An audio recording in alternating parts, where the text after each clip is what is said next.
ఈపు సున్నం సున్నం అవుతుందని నేను చెప్తున్నా. వనస్థలిపురం ప్రాంతంలో గుడికి సంబంధించిన స్థలాలు కూడా కొంతమంది కబ్జాలు పెట్టుకోరు. హైడ్రా వచ్చి కూలగొట్టి గుడికి అప్పచెప్పింది. అంతే తప్ప ఏ గజం భూమి కూడా మేమెవరం తీసుకోం. నేను శ్రీధర్ బాబు మా సురేఖ అక్కనో మేమెవరం తీసుకెళ్ళం. ప్రజలకు ఉపయోగపడే విధంగా పార్కులకు అభివృద్ధి చేసి, గుడులు అభివృద్ధి చేసి, నీళ్లు నిలవడానికి ఒక అవకాశం ఇస్తే నీళ్ళు ఎక్కడైతే ఉంటాయో మనం ఆ నీళ్ళ స్థావరాలను కబ్జా పెట్టుకుంటే వెళ్ళడానికి దారి దొరక్క ఆ నీళ్లు మన ఇళ్ళను కబ్జా పెట్టుకుంటున్నాయి. మన బస్తీలకు నీళ్ళు ఎందుకు వస్తున్నాయి? చెరువులు కుంటలు మనం ఆక్రమించుకుంటే వాన వచ్చినప్పుడు ఆ నీళ్లు మన బస్తీలు ఆక్రమించుకుంటున్నాయి. కొద్దిమంది కబ్జా చేసుకుంటే వేలాది కుటుంబాలు ఈరోజు నష్టాన్ని భరించాల్సి వస్తున్నాయి, కష్టాలను ఎదుర్కోవాల్సి వస్తున్నాయి. ఈనాడు మన సమస్యకు, మన బస్తీలు నీళ్ళలో మునగడానికి, మన కాలనీలలో నీళ్లు అట్లనే ఉండడానికి కారణం కొంతమంది కబ్జా రాయిలు కబ్జా పెట్టుకోవడమే. ఆ కబ్జాలు పెట్టేటోళ్ళు ఎవరైనా సరే, ఎంత వారైనా సరే ఈ ప్రభుత్వం వదలదు అని చెప్పి ఈనాడు నేను స్పష్టంగా చెప్పదలుచుకున్నా. అదేవిధంగా ఈనాడు ఢిల్లీ నగరం చూసినాం, ముంబై చూసినాం, బెంగళూరు చూసినాం. ఢిల్లీలో దేశ ప్రధానమంత్రి నరేంద్ర మోడీ ఉంటాడు, భారతదేశ రాష్ట్రపతి అక్కడనే ఉంటారు, సుప్రీంకోర్టు చీఫ్ జస్టిస్ అక్కడనే ఉంటాడు. పెద్ద పెద్ద యూనివర్సిటీలు కోట్లాది రూపాయలు సంపాదించిన పెట్టుబడిదారులు ఢిల్లీలోనే ఉంటారు. కానీ ఆ ఢిల్లీ నగరం కాలుష్యం, గాలి విషం, నీరు విషం, అక్కడ నివసించలేని పరిస్థితి, ఇంట్లోకి వెళ్ళి బయటకు వెళ్ళలేని పరిస్థితి, పాఠశాలలు బందు, పార్లమెంటు బందు, రోడ్లు బందు, పరిశ్రమలు బందు, హోటళ్ళు బందు. ఎందుకు వచ్చింది ఈ పరిస్థితి ఢిల్లీకి?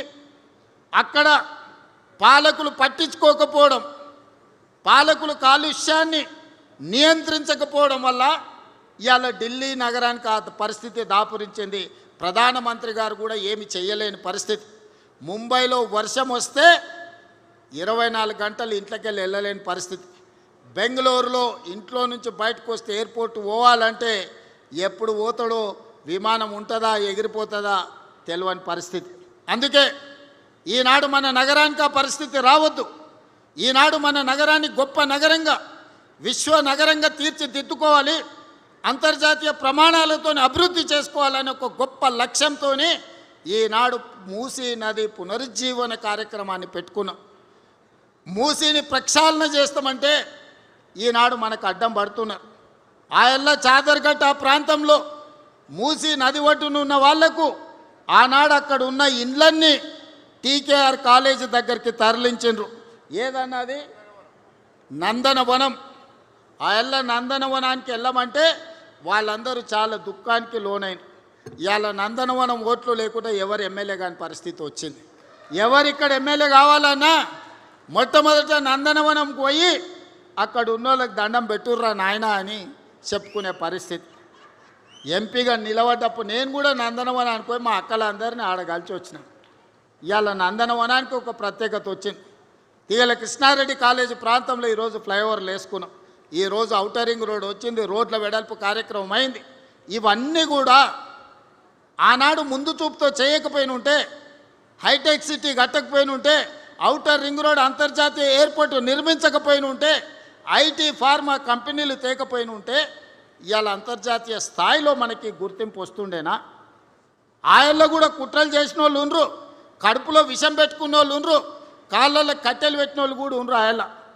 కానీ ఆయల్ల పాప దేవేందర్ గౌడ్ గారు నిరంతరం కృషి చేసి ఆ రోజు భూసేకరణకు సద్దన్నం కట్టుకొని పోయి కూర్చొని 5,000 6,000 ఎకరాల భూమి ఎయిర్పోర్ట్ కోసం సేకరించే దాంట్లో దేవేందర్ గౌడ్ గారు తీవ్రమైన కృషి చేశారు.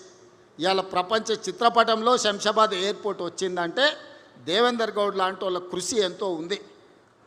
హైటెక్ సిటీ ఆ రోజు కట్టింది కాబట్టి ఐటీ కంపెనీలు వచ్చినాయి.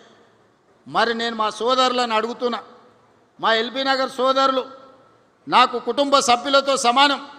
ఆ ఎల్ల సిరీస్ ఫ్యాక్టరీ ఉంటే ఈ ప్రాంతంలో అన్నం వండుకుంటే ఎట్లుండేదో మా అక్కలు చెప్పాలి. పాత తరం వాళ్ళు ఉంటే వాళ్ళకి తెలుసు. ఈ ప్రాంతంలో బోరింగ్ నీళ్లు పెట్టి అన్నం వండుకుంటే పచ్చగా వచ్చేది.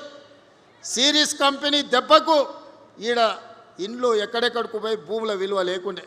సిరీస్ కంపెనీ బంద్ అయినాకనే మనకి ఈరోజు బోరింగ్ నీళ్లు కనీసం అంట్లు తోముకోవడానికి ఉపయోగించుకుంటున్నాం. ఒకప్పుడు మూసి 6 అయిందంటే దిల్చుకున్నారు బస్ స్టాండ్ కాడ నోరు తెరిచే పరిస్థితి లేదు. నోరు తెరిస్తే నోటి నిండా దోమలు పోయేది. చికెనో మటనో తిన్నట్టు ఉండేది దోమలు తింటే. పాత తరం ఉన్నోళ్ళకి చాలా మందికి తెలుసు, ఇప్పుడు కొత్త పిల్లలకు తెలియకపోవచ్చు. ఇవాళ వీళ్ళందరూ ఇదంతా బాగానే ఉంది అనుకుంటారు. మూసి దెబ్బకు ఈ ప్రాంతంలో ఇల్లు కూడా కిరాయికి తీసుకునేటోళ్ళు వచ్చేటోళ్ళు కాదు. ఏంటంటే నేను దిల్చుకున్నారులోనే ఉండిపోయినా, నాకు తెలుసు మూసి పక్కలే ఉంటే ఎంత కష్టం ఉంటుందో. ఆ దోమల దెబ్బకు చీకటి పడుతుందంటే రాత్రంతా మేల్కతో ఉండేటోళ్ళు దోమలు కొట్టుకుంటే నిద్రపోయేటోళ్ళు కాదు. సంటి పిల్లలు ఉంటే ఇక వాళ్ళ బాధ చెప్పనాతీతం.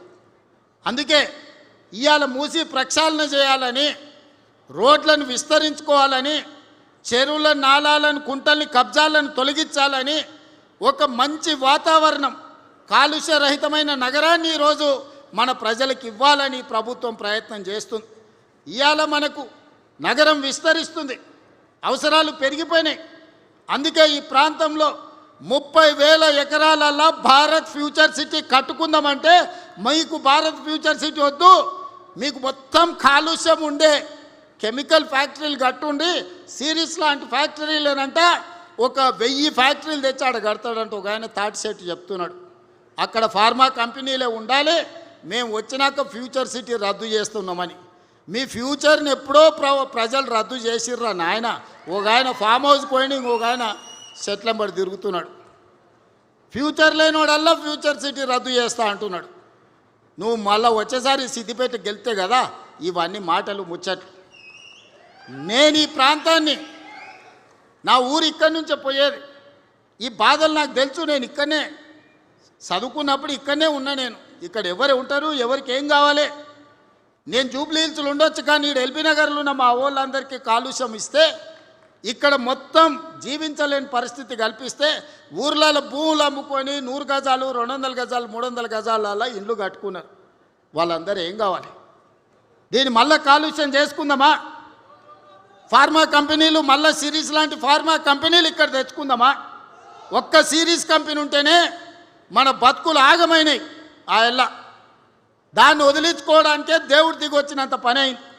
ఇవాళ అట్లాంటి పరిశ్రమల్ని 100ల కొద్ది తెచ్చి ఇవాళ భారత్ ఫ్యూచర్ సిటీలో మేము పెడతామని దిక్కుమాలినోడు చెప్తుండు. ఎందుకంటే ఆడెక్కడో అక్కడ ఉంటాడు, అక్కడ ఉన్నాయన్ని తెచ్చి ఇక్కడ పెట్టిస్తాడంట. ఈ ట్యాంకర్లు వస్తే